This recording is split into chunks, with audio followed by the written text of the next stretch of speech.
since day one.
Hi, I'm Coach Mea, and welcome to Glow 365 final three-part segment of our documentary entitled The Choice to Live, Warriors of Hope and Wellness. Ribbons of Survivors 365 has been bringing this program to you to raise awareness during the following May as Mental Health Month. I'd like to remind our audience that this episode includes adult-rated content that may not be suitable for children. Viewers' discretion is advised.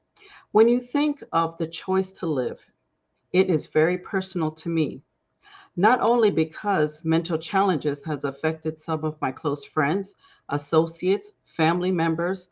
Also, I too myself have faced challenges as well and gone to the very edge and haunted by thoughts of suicide. I choose life. Today, we are featuring experts in the field of mental health who are discussing some of the critical issues and solutions in making the choice to live. But first, please don't forget to subscribe and like us on YouTube at official KUOMagazine. There you can watch all our current and previous shows. Oh, excuse me. Now, let me introduce you to my host for this special show, Leonard Burg. He's a soul therapist, a psycho-spiritual coach, consultant, author of the book Dis-Ease is the Cure, dean of Quayle Works, advisor, producer, head writer for Glow 365 shows, and all KUOMagazine specialty shows. Lenny, welcome back. Well, it's certainly glad to be back because I think this is a critical issue in our community that gets overlooked. So I'm glad to be here. Well, we're glad to have you here. Now, before we get into the specific of this evening's show, our third final segment of the three-part series, let's recap on the episode that was aired on May 24th. It featured suicide to the edge and back. In it, we heard two powerful stories from Coach Evangelist Lady Q and Coach Rhea Mixon, who attempted suicide several times. Sophie, can you briefly recap your interview with Coach Rhea, please? Certainly. First of all, welcome, Glow team, and all the viewers. Yes, it was a very heartfelt conversation. I just want to stop and say thank you so much, Coach Rhea, for taking the time to be so open, so vulnerable, and sharing your deep, most personal, intimate story with the entire world. I know it was difficult for you, and that's why we do this show. You know, Coach Rhea shared her story as to what it was like growing up as a child. She recalled that from an early age of 5, and what happened when she was 11, 12 years old, just sharing the fact that she thought from an early age how her home life affected her and how she always felt different just growing up in her home, in life. She shared the fact that her story about going to the edge and back, and how she literally took a handful, like approximately 42 pills, and locked herself in a closet. She shared what it was like waking up and wondering why she was still here. And, I want to say, with all of that, going to the edge and back, since then she's made her life so impactful to the community she's chosen to live. She has become a warrior of hope and wellness. She's an advocate for mental health. She's now a specialist in chronic conditions. She specializes in specialty coaching in certain areas, and she has several businesses. And her life has turned tremendously around, where she spends every waking day just reaching out and sharing and giving back to the community. So that was just one heartfelt story of Coach Rhea. I would just want to say thank you again, Coach Rhea, for opening up to the entire world. It was difficult. Yes, we definitely have to commend her for that. She is truly a warrior itself, and we know how difficult it is to share, something personal story, and especially when it's dealing with mental health. So we do commend and we tip our hats to her. So thank you, Rhea, for sharing your story. Now, Lenny, you also had a special interview with Coach Evangelist Lady Q. Can you share that recap? Yes, certainly. Lady Q is a certified life coach and evangelist, and she rose from the edge to become one of the leading figures in her community, advocating for mental health, wellness, and how to deal with issues such as suicide, which she attempted several times. But if you saw where she's at now, if you've ever thought of it yourself or know someone who has, you can be helped. She shared why and how one can perilously walk on the proverbial edge of suicide, but not only choose to live, but in doing so, live an exceptional, productive life of service, which she has done. Lady Q stressed the importance of family, friends, and community in recognizing the signs of those teetering on the edge of suicide. But she shared how all too often people dare to open their eyes and sweep it under the rug for cultural and other reasons. For example, she spoke of some of the issues that underlie the attempts to commit suicide. First of all, many of your chronic diseases have an emotional component that sometimes saps a person's will to live. In some cases, there's chronic sexual, verbal, and emotional abuse, feelings of hopelessness, being unwanted, unloved, bullied, and looking for love in the wrong places. Lady Q shared that not only can family and friends be a resource instead of sweeping it under the rug, to help loved ones on the edge of suicide to choose life, but there are also other affordable mental health resources in the community, which we'll give you some links later on to take advantage of that. There are community organizations, hospitals, or even therapy, which can be availed in order to deal with the issue. But Lady Q did emphasize that the primary resource to help a person choose to live doesn't cost any money. It's the sense of self within them. What she called that extra spiritual dimension of self, that spiritual connection that they can pull on inside in times of stress and hopelessness. So now let's take a quick break. And when we return, you'll hear one of the more powerful stories of someone who found her moment of truth when at the edge with thoughts of suicide. Back in 60 seconds.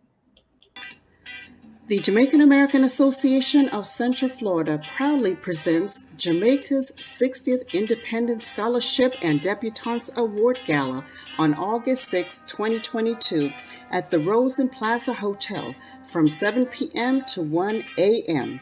Guest speaker will be Dr. Dwayne Dice, CEO of Education Solution International. Co-MCs are Mr. Lewis Witter and Miss Adriana Clark of Caribbean Rhythms Radio. Dinner served at 7:30 p.m., music and dancing by DJ Charlie Brown and Caribbean Groove Band.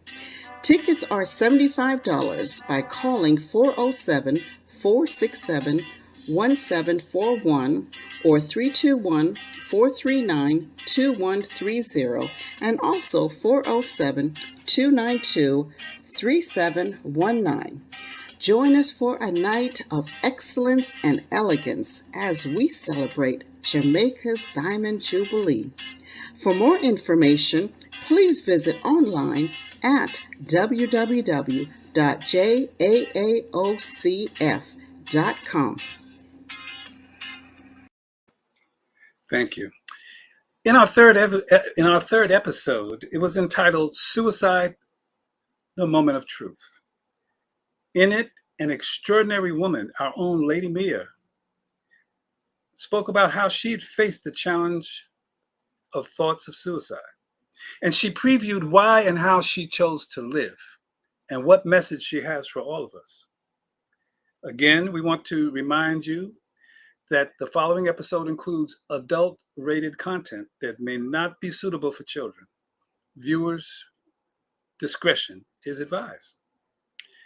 Lady Mea, before you share the details of the productive life of service you have pursued since being on the edge of suicide, please share what it was like leading up to that moment of truth and what it was like to be on the edge, and also what exactly prevented you from taking the leap.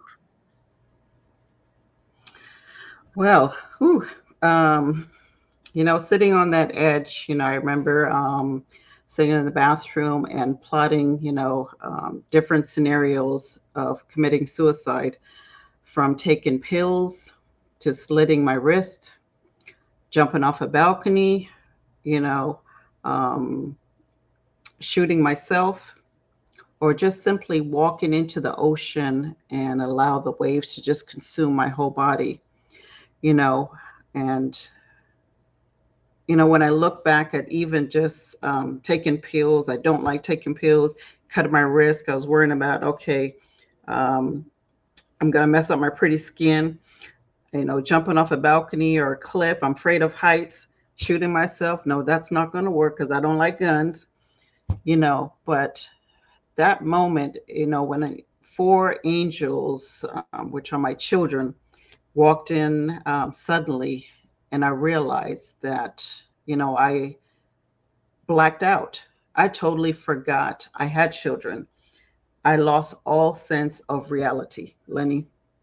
Well, at the time, you were even locked up or sequestered in the bathroom when they came upon you, right? Yeah, because during my chemo treatments, I was so sick that by the time I vomited, then by the time I go back in the rooms, I come back. So I just went and put my blanket and pillow, and I just stayed in the bathroom, and pretty much that toilet bowl was like my best friend because I hugged it so much. Okay, well, you have some lovely little children who are now not so little. And that's something to think about because it's not just you. There are many people, Lady Mea, who suffer health issues, not just from lifestyle factors, but also related to heredity, genetics, and emotional issues. How did this affect your state of mind and mental health that led you to the brink of suicidal thoughts? Going back to 22 years ago, I'm now a 22-year breast cancer survivor, which was a very traumatic time in my life, literally, when your whole being is being stripped, your whole core is stripped down. And hearing those 3 words, you have cancer, it is scary. I got to a point where I lost my self-confidence and my self-worth. I even lost my faith, that I even cussed God so much. Why? What have I done in my childhood, or, to have this upon me, and, even later on when I got over that, I dealt with some other issues, but, and also goes back to being bullied in school. I was culturally discriminated, so, and then my second son, is one of a twin, which was born early. So I lost that one twin. So it's like all these thoughts and everything, traumatic time just came rushing in. And I was just like, I can't deal with this anymore. I want to leave. I want peace, you know? Well, Lady Mea, after all of that, yet you became a life coach and a magazine publisher, an award-winning community activist. You were awarded by the Congress of the United States, and you've become a media mogul. Please share how in the world this metamorphosis relates to what you call the power of looking in the mirror. Well, you know, that's one of the things after my treatment, I had to learn to love myself. I struggle with that because, you know, as a woman, you know, when you lose your hair and you lose one of your breasts, you know, you you feel less of a woman. And even for almost a year, I would never look at myself in the mirror because I didn't want to see that person that I saw, because she wasn't me anymore, you know, and I cried all the time. And, you know, so that's one of the things, you know, why I became a life coach and do what I do, because I want, you know, women itself to appreciate themselves, love who they are, regardless of whether, you know, you lose any part of your body, you know, you will always be a woman. That's what was told to me. And don't ever forget that. Also, you know, educate, you know, one of my things is educating and being able to inspire women itself to just love themselves, love all their flaws, because, you know, that's how God created us. So just love every being of us. All right. Well, finally, Lady Mea, that's what we call you. Please share how suicide is not just the final act of taking one's life. It actually can begin long before that.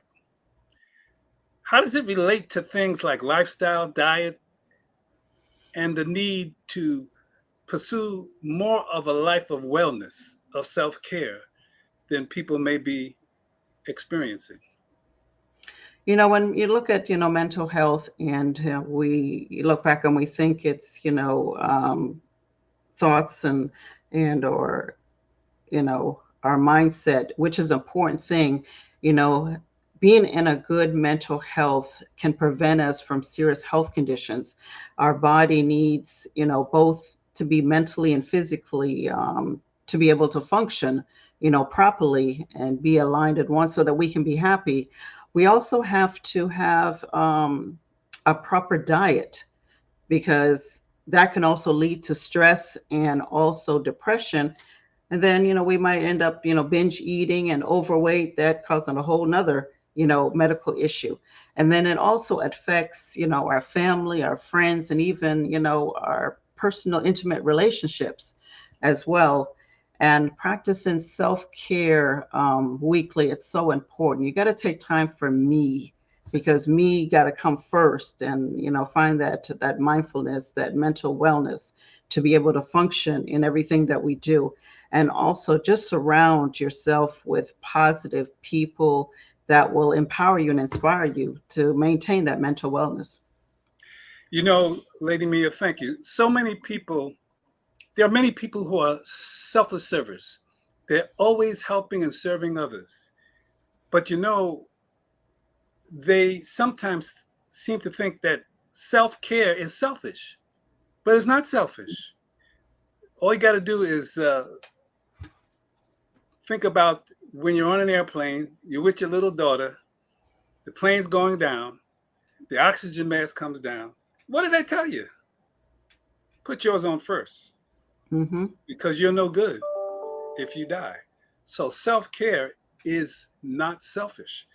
So now let's take a quick break. And when we return, we'll start our roundtable discussion interviews with DrMax on Mental Health 101. Back in 60 seconds.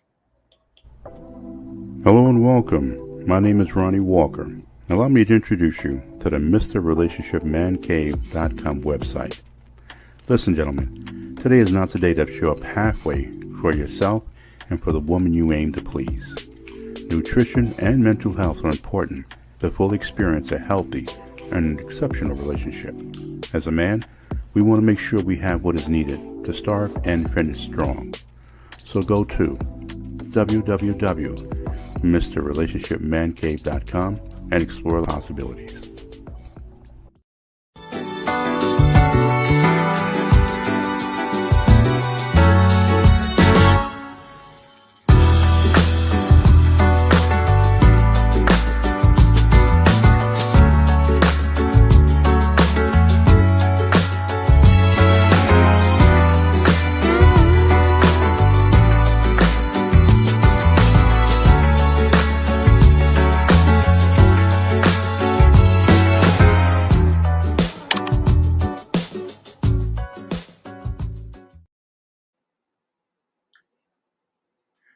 Okay, welcome back. What's next, Lady Mea?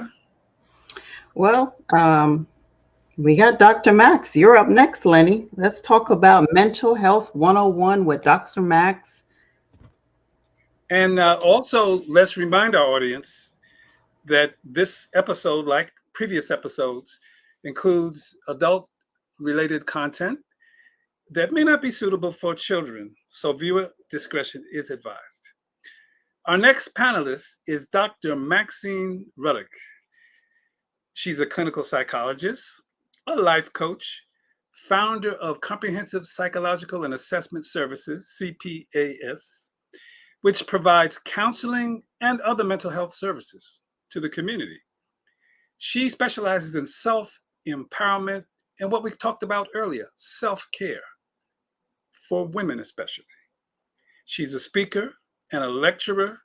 She's a founder of an organization, Sisters of the Spirit, and she's the host and producer of her story, her journal, a journal of her journey, which she presents in the form of a podcast. Dr. Max, welcome. Before we explore some of the clinical issues related to attempts at suicide, please share how you work to increase awareness of mental health issues, including suicide, in our community. Well, one of the things that for suicide is it tends to be such a taboo subject. Like people think that we need to not look at the boogeyman in the room. It's like the elephant that's in the room, but nobody wants to talk about it. I work to try to make the conversation about suicide as normal as possible because, believe it or not, many people experience suicidal thoughts, even if it's just a quick thought of, oh, I wish I wasn't here, or something like, oh my gosh, why am I awake today? Those are really what we would call passive suicidal thoughts. So, a great number of people experience it, but everyone is so afraid to talk about it. But once you kind of introduce it in the room and say, hey, when you get overwhelmed, do you ever feel like you'd be better off not being here?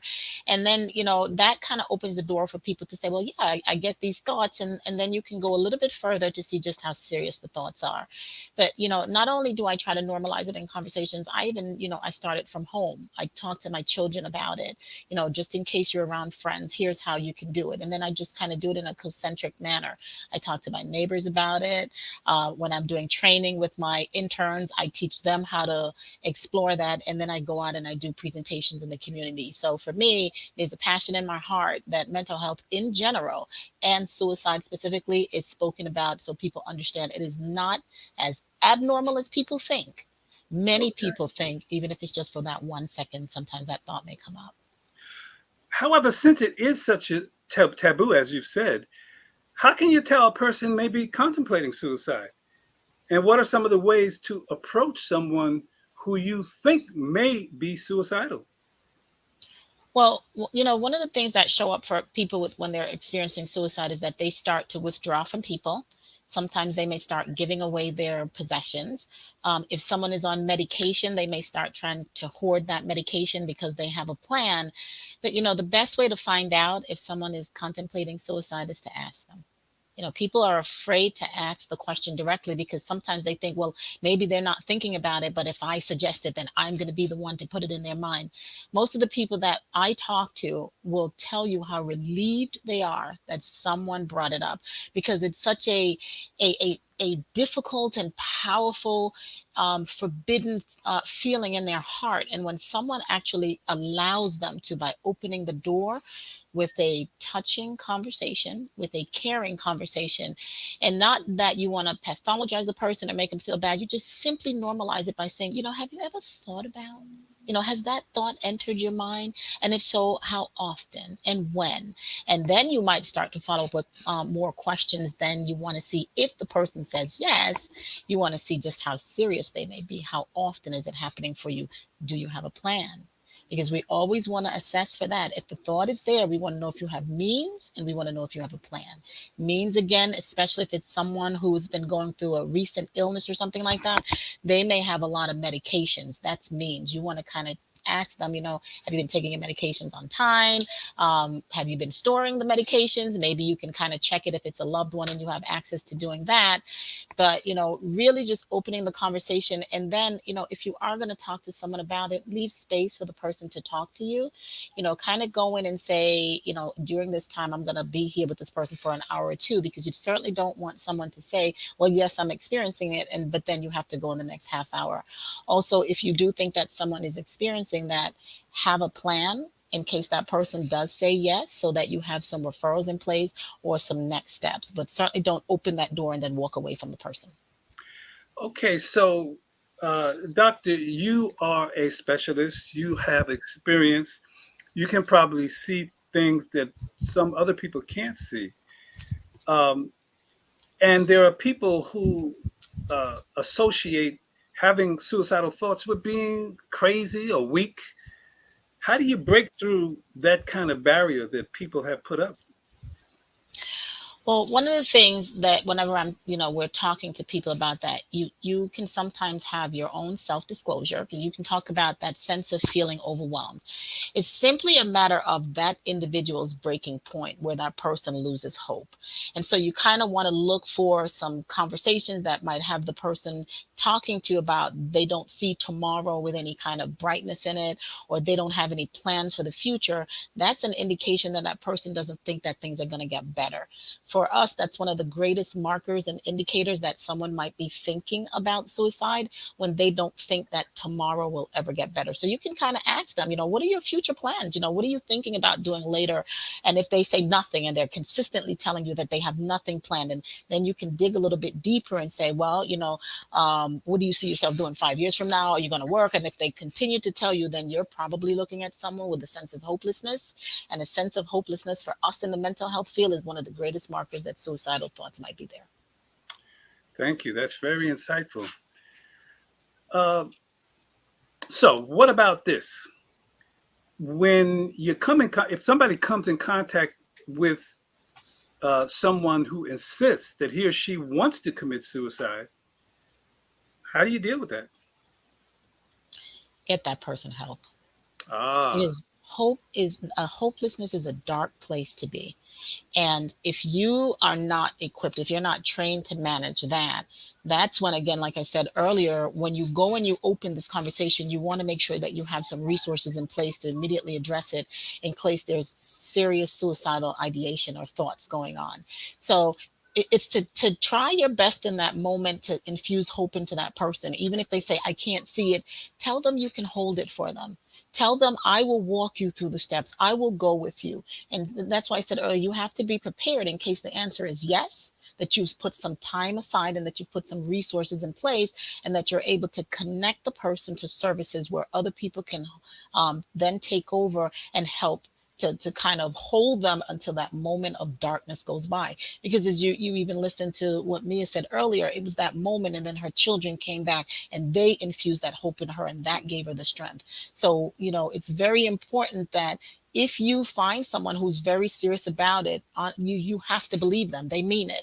And so take steps to try to connect them right away to someone else that can actually help them, and to hold that hope and to give them a reason. And it might even mean getting them hospitalized. You might feel like you're betraying that person, but you're not. You're really taking steps to keep them safe until they are in a position to keep themselves safe. How true. Now, that's a person contemplating, maybe thinking about suicide. Unfortunately, there are those who go all the way. They step off the edge. How do friends and family recover and heal from the emotional wounds suffered when someone they've known and loved has committed suicide? It's such a painful process because, if someone dies in an accident or something like that, then people, they grieve. But if someone that you love commits suicide, then there's also a sense of guilt associated with that. What did I miss? Did that person call out to me and I didn't hear it? Was I a part of that process? So it's important to understand that grieving can become a bit more complicated than the typical grieving that's associated with losing someone, because you are incorporated in that grieving, because you might often think that you failed that person and maybe that person was crying out for help and you missed it. So it's important to actually go in and not to blame yourself, because again, you cannot control everything. And it's to kind of to go in and to understand that that person did that action and there's nothing you can do to change it. And then to just, find someone to help you. Just like you would have wanted that person to find someone and get help, find someone to help you to go through that process, because that's what we would consider complicated grieving, because now you're incorporated into the grieving process, because sometimes you might think that you played a part in that death. Mm-hmm. I want to ask you one final question about your podcast. But before we do that, Dr. Max, do you have a special offer for us? Because we want people to be able to get in touch with you and find out more about your services. So let's see what offer you might have to help people do that. Well, I'm passionate about a lot of things, but I am most passionate about helping women walk into their divine design. I do that through the coaching services that I offer. So I do personal and professional transformative coaching. And with that, a lot of women will come to me and they're seeking guidance, like what is my next step? How do I level up? How do I find out what my purpose is in life? And I do laser targeted questions that actually causes them to go deeper inside, because the answer is not in me, the answer is in them. I become a coach that guides them to get to that answer inside of them, and then help them to create a roadmap to bridge the gap to who am I to this is who I am. So that's what I do as a coach. And I do that with, again, like I said, very targeted, laser focused sessions. And so my offer to a woman out there are two 1-hour targeted coaching sessions within the space of a 3-month, because in the first month, what we're going to do is go through that laser process to kind of help you to figure it out. And then we're going to have a step and a roadmap. And then we'll come back again an hour later in 3 months to see where you need to pivot and then to continue in your journey. Well, thank you. I think later on, we're going to give your telephone number and email. Maybe you can give it now so that people will know how to contact you. Well, if you want to get in touch with me by phone, you can give me a call at 352-508-7594. That's 352-508-7594. Or you can email me at m.ruddock@drmaxineruddock.com. And again, that's m.ruddock, R-U-D as in David, D as in David, O-C-K, at drmaxineruddock.com.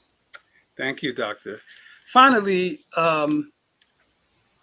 everything you said tonight has been empowering for me. But you also share empowering stories on what you call your Her Story, your Her Journey podcast. Can you please share something about that so that people can find you? Okay. Well, the podcast is called Her Story, Her Journey. And pretty much it's like a pun on history, but it's her story.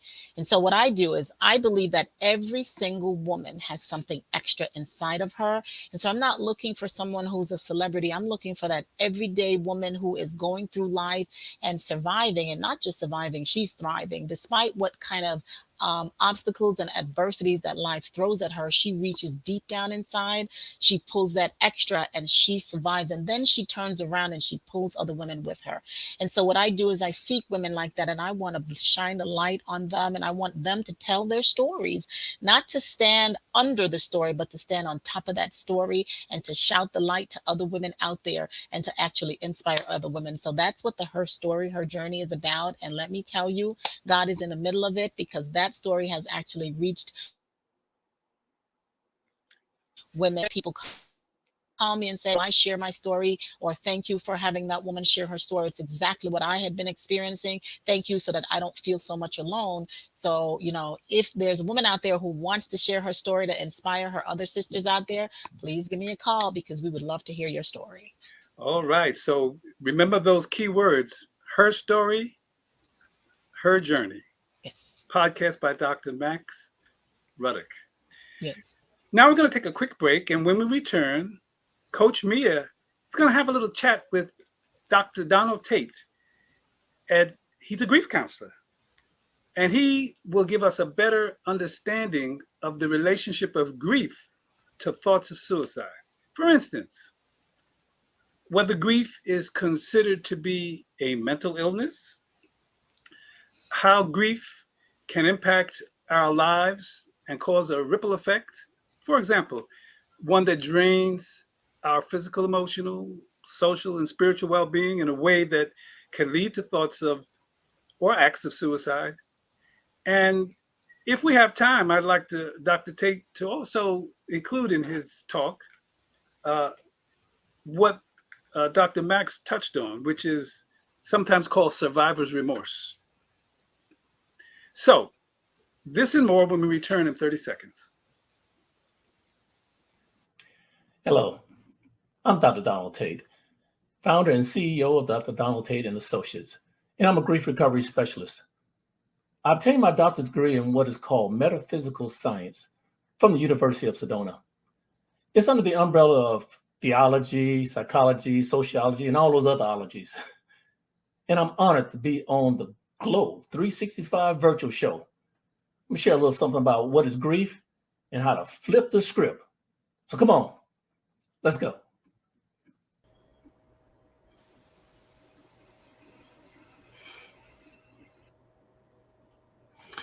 Our second guest is, again, what you just heard, Dr. Donald Tate, who is no stranger to Glow 365 show.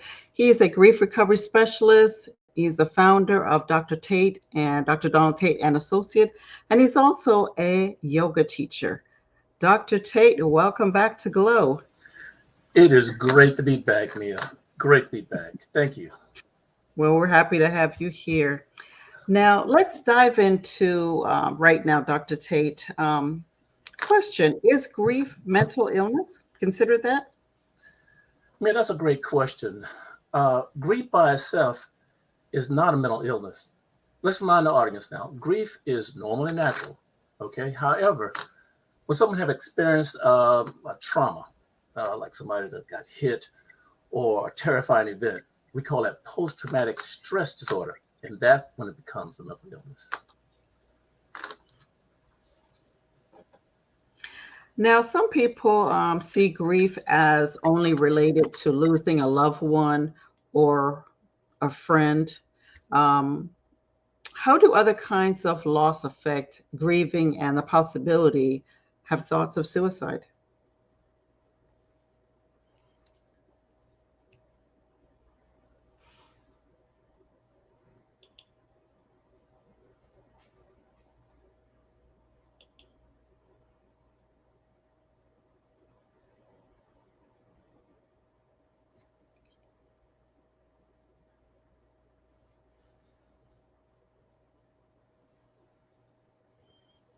We're having a little bit of technical difficulty. Dr. Tate, we can't hear you. Could you unmute, please?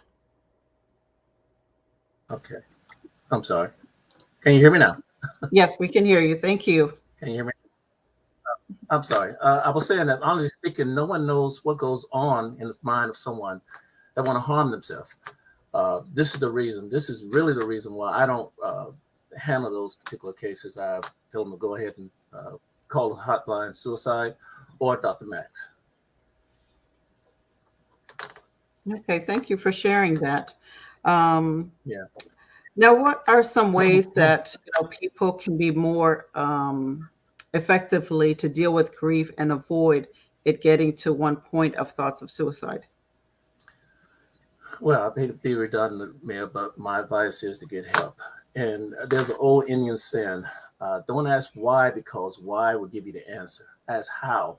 How will give you the solution. And the first step is to make that phone call, which is a very, very challenging thing to do.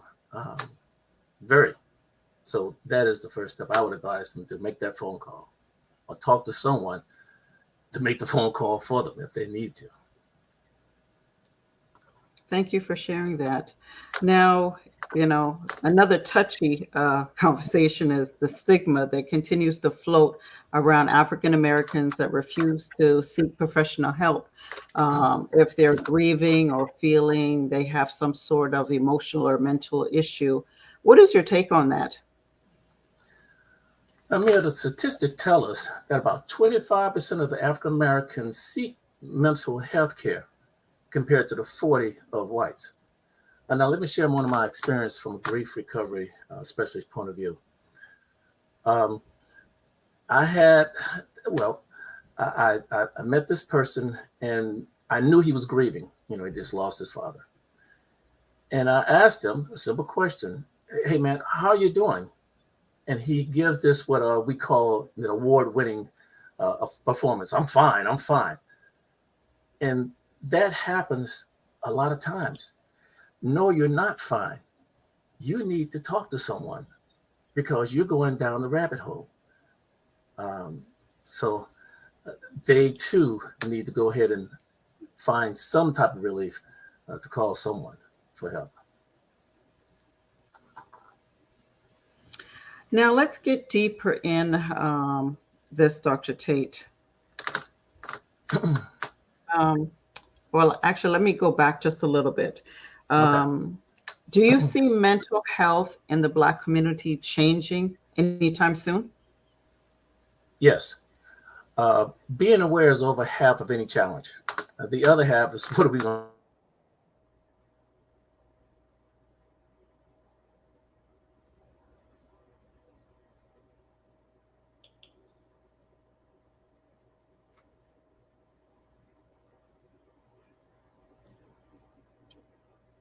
Dr. Tate, I think we lost a little sound from you. I do apologize. No problem. Could you repeat that again? Yeah, as I said, being aware is over half of any challenge. The other half is what to do about it. So the community is waking up slowly. I remember when growing up, someone had a stroke or a heart attack that was used to called old folks disease. And now younger people are experiencing, which is a big wake-up call, very big. Now, can you go a little deeper in this change, Dr. Tate? Yes, Mea. My roommate, my teacher, my advisor, my friend just passed away 2 weeks ago today. I watched him struggle on a daily basis to stay on schedule with his medication, exercise, and lifestyle. And it wasn't until about 6 months ago he decided to shift his mental awareness to health awareness. Now remember, it's not until he decided that the change began. Fortunately, Mea, the word is out now, and many of my brothers and sisters of colors have answered the call. So I've seen this shift slowly. It is going slowly. Thank you for sharing that. And we know that's something also, within the Caribbean American community with that. And I just hope that stigma, starts to go away, that, we don't feel ashamed or feel that it's being weak in seeking help. But getting to the root of the problem so that we can start the process on that journey to mental wellness. Again, thank you so much, Dr. Tate, in educating us a little bit more on grief and how it relates to mental health.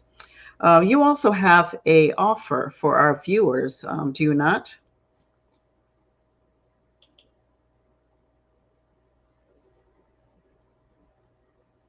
I think you're muting again. We lost your. You know me, I think I might have to get me a new computer. I don't know what's going on. It just doesn't want to talk. No, it really don't. It don't. It's ready to go to bed. It's like, look, Yeah, here, I've had enough today. Mia is grieving. Is grieving. Yes, it's grieving. Well, yes, challenges. And it's the last day of Mental Health Month. Okay. Well, this Saturday, Mia, can you hear me now? Can you hear me? Yes. All right. This Saturday, from 7 o'clock to 7:30 p.m., I'll be presenting What is Grief? Now, at the end of the presentation, I'll be offering a 7-week group session online that retails for $250. For your audience, I dropped that price to $125 for those who this week call in. And the number is 571-969-7766. That number again is 571-969-7766. Or they can email me at releasethegrief@gmail.com. I'm here when you're ready. That's HEAR. I'm here when you're ready. We hear you. No pun intended. Yes, true. Now, you also do Meditate with Dr. Tate, and that's going to be starting up, I think, this Saturday coming. Can you share a little bit about that?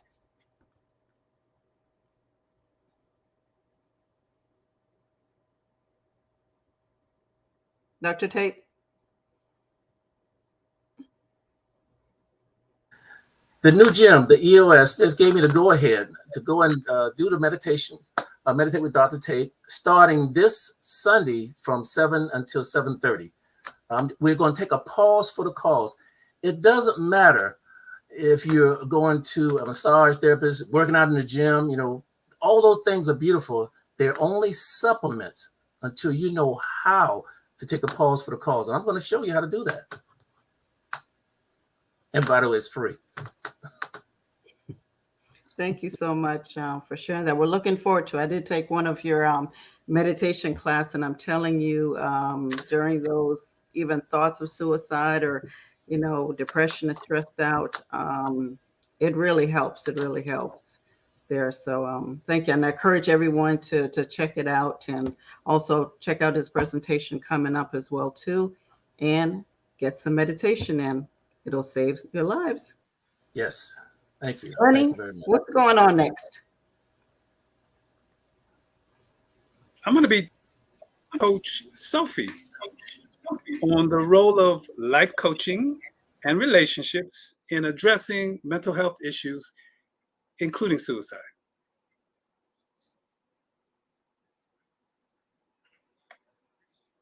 Okay.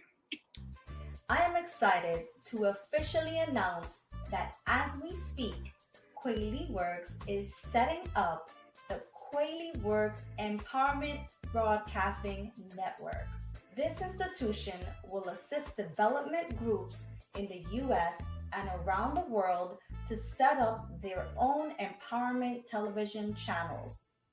Our licenses and software enable these channels to be accessed through Roku, Amazon Fire, Chromecast, or Apple TV, thus ultimately giving us access to potentially 250 million subscribers. As part of that effort, we are launching our own Quayle Works Self-Empowerment channel in the first quarter of 2022. I hope you are as excited as we are. So stay tuned, as the game has indeed changed. And for those who are interested in subscribing to our network, getting involved with this effort as a program producer, becoming an affiliate, or setting up your own independent TV channel, email us at quailyworks@gmail.com. Okay, thank you very much, Kat. We call her Lady Kat.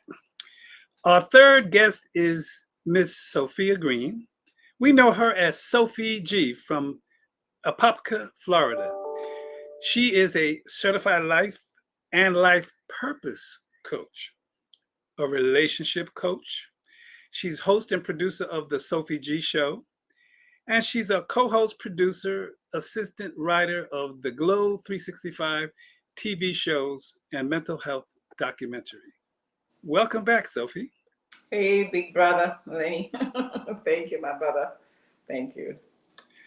Okay, first, Sophie, please explain what exactly is a certified coach and certified life coach and life purpose coach, and what's the importance of having a purpose in life that helps keep people from thoughts of suicide? That's full. Well, a certified life coach is somebody who's trained in helping individuals with certain skills, to develop certain skills as to how to navigate life's turmoils, how to go through things that's happened in our lives in a way that can edify our lives to a next level.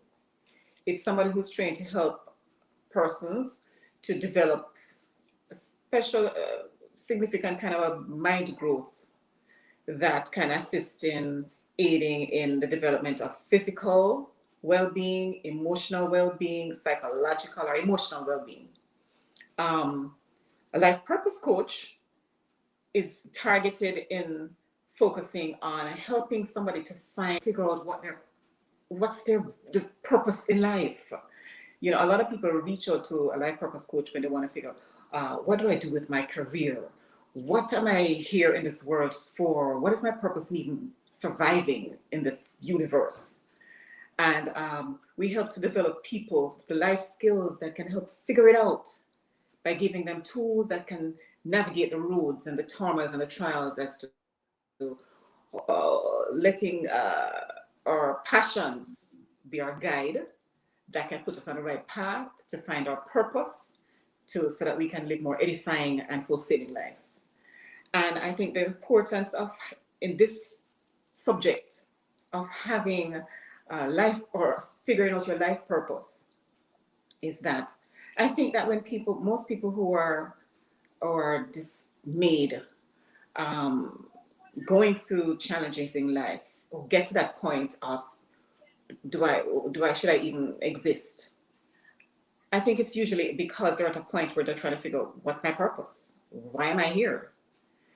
Once a person has learned how to tap into that mind power, willpower of knowing why that is, it gives purpose and reason to justify staying alive. Having a purpose to keep going, finding your passion in life that helps you to feel like you want to get up in the mornings, feel like you want to go out and face the world. It's a big eye opener when you feel like somebody is counting on you. I matter. I mean something to this universe. So I think when somebody figures that out, okay, it helps us take a step back. That reminds me then of relationships, because we're not in this world alone. Mm-hmm. From your experience, Sophie, what role does positive relationships have in sustaining a positive mental health and attitude, a self-care versus self-destructive way of life that can even lead to suicide as a final act of self-destruction?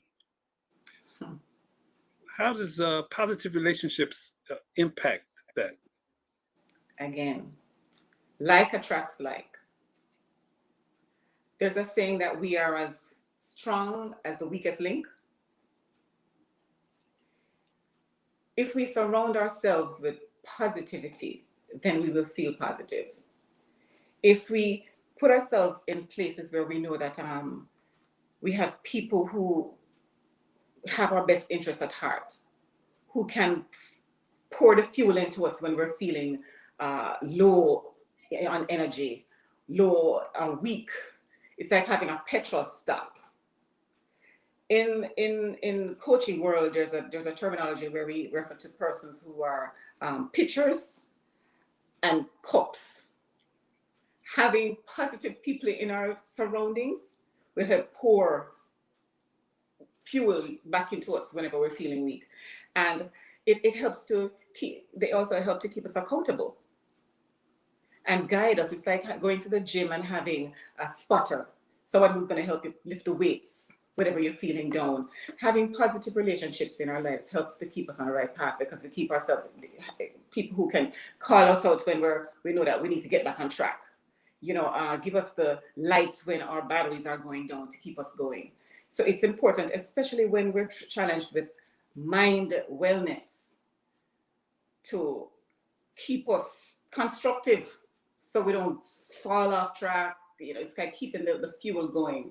It's very, very imperative to surround ourselves with people who are gonna want the best for us, and vice versa.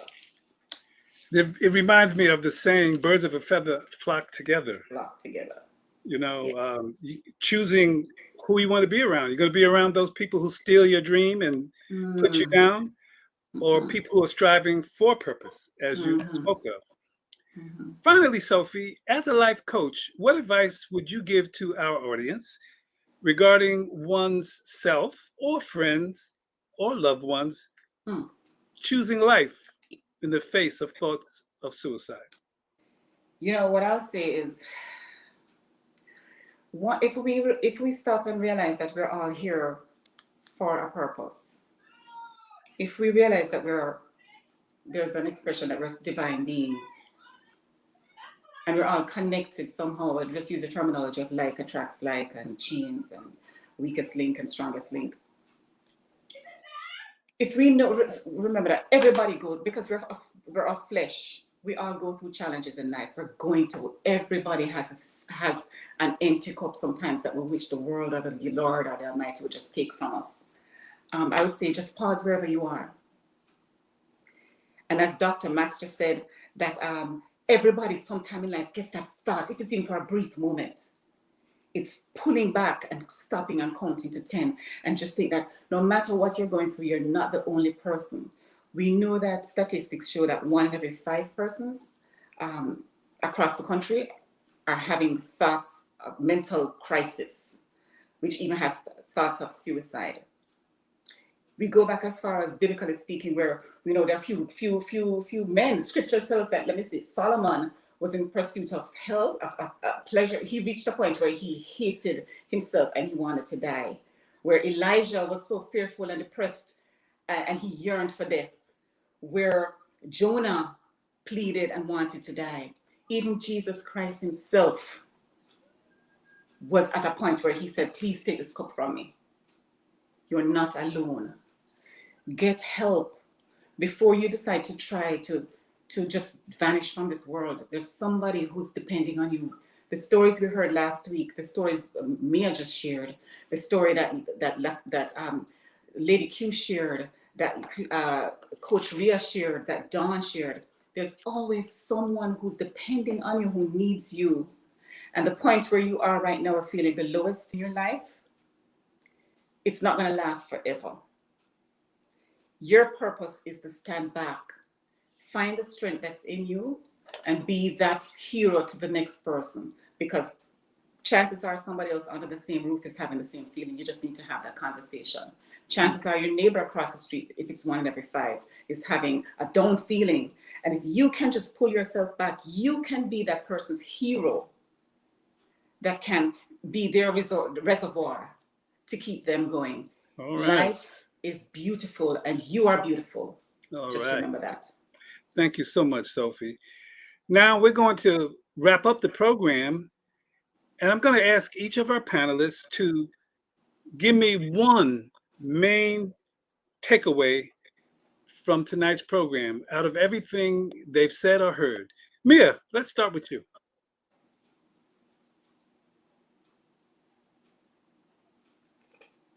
You got to unmute yourself, I think. Yeah, talked about so much things tonight, but the one takeaway that I have to emphasize is get help. I can't stress it anymore. Get help to get to that place of mental wellness. All right. Dr. Max, how about you? Well, I wish you had asked me for Mia because I would have said that. But since that, She stole your line. since you already said that, I want to just piggyback on it and get help. But just remember, you're not alone. I know in the darkness, it's very easy to look around and you can't see because in darkness you don't see. But just even that one little glimmer of light, if you nurture it, it becomes bigger, bigger until it's a flame. So if you can just realize that in that darkness, you're not alone, reach out your hand and trust someone will touch it. Thank you so much. Dr. Tate, how about you? There's a powerful saying that I want to share with you. To the world, you may just be one person, but to one person, you may just be the world. Everyone needs to believe that, and that's piggybacking on getting help. Thank you. Sophie, how about you? I'm gonna use Dr. Max's phrase. She said, "The boogeyman is a passive suicidal thoughts is the boogeyman in the room, and Oh, yeah. yeah, hopelessness is a dark place. But if 1 in every 5 of us have had that thought, sometime along the line, that means chances are the person next to you, you can take a chance to have that conversation with." Yeah. Thank you. Actually, I thought you started to take my line because I was going to talk about dialogue. You know, there's been recent studies by neurologists and scientists who have actually proven that talk therapy can build new neuron paths in the brain and can contribute to healing. So it's not just psychotherapists, psychiatrists who talk. As has come out in tonight's session, Dr. Max and others, start talking to people, start interacting with people, start getting into people, you see, because that's the way they'll really understand, as has been said, they're not alone. And this too shall pass. Finally, just to sum it up, during the show, we've heard heartfelt stories of having thoughts of suicide, turning mental challenges into raised awareness, the need to help our friends, family, and community to sit longer in silence, hey, like meditation, and how important it is to make the choice to live. And we sincerely hope that you, our audience, can help others who may not be aware of that to make that choice to live. Thank you. So, coming on next on the Glow 365 TV show on Tuesday, June 14th at 7 p.m. That's June 14th, 7 p.m. There'll be a special guest, Dr. Ronald Lynch. The topic will be men's health. Not just women, but lots of men too contemplate suicide. He's going to encourage the men in your lives to take care of themselves by eating healthy, exercising, and working to prevent diseases. Thank you, Lenny, for sharing that. And I would like to thank my host, Leonard, and our special panel guests, Dr. Donald Tate, Dr. Max, and Coach Sophie G, and you, the viewers, for tuning in. Again, I also want to remind our audience that if someone you know is at immediate risk or self-harm, suicide, or hurting another person, ask that tough question, are you considering suicide? Listen to the person without judgment. Call 911 or the local emergency number, or text TALK to 741741 to communicate with a trained crisis counselor.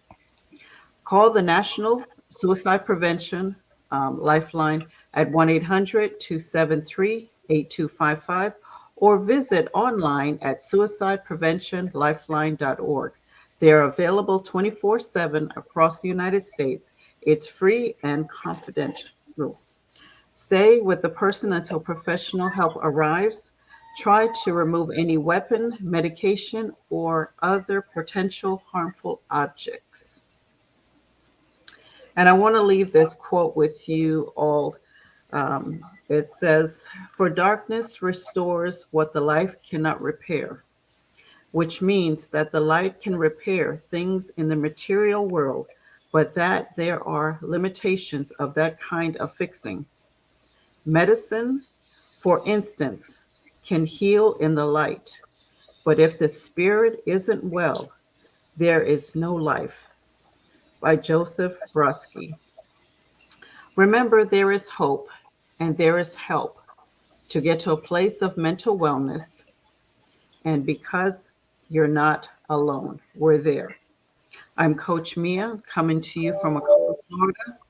Thank you all for tuning in. Until next time, stay safe, well, and continue to find your glow within the mind, body, and soul. Lady Mea, can I just tell people briefly that the soul is my forte, because I'm a soul therapist. So I want to offer a free 1-hour session to anyone who calls this number, 347-989-4147. That's 347-989-4147. You can text that number or call, and I'll give you a taste of the process of soul therapy, which is healing through consciousness. Thank you. Thank you so much, Lenny, for sharing that. Of course, yeah, we didn't want to forget your offer as well. And again, don't forget Dr. Max, also her offer as well, to contact her. And I'll be sharing that also at the end of the show. And also Dr. Donald Tate as well. Again, until next time, stay safe and well.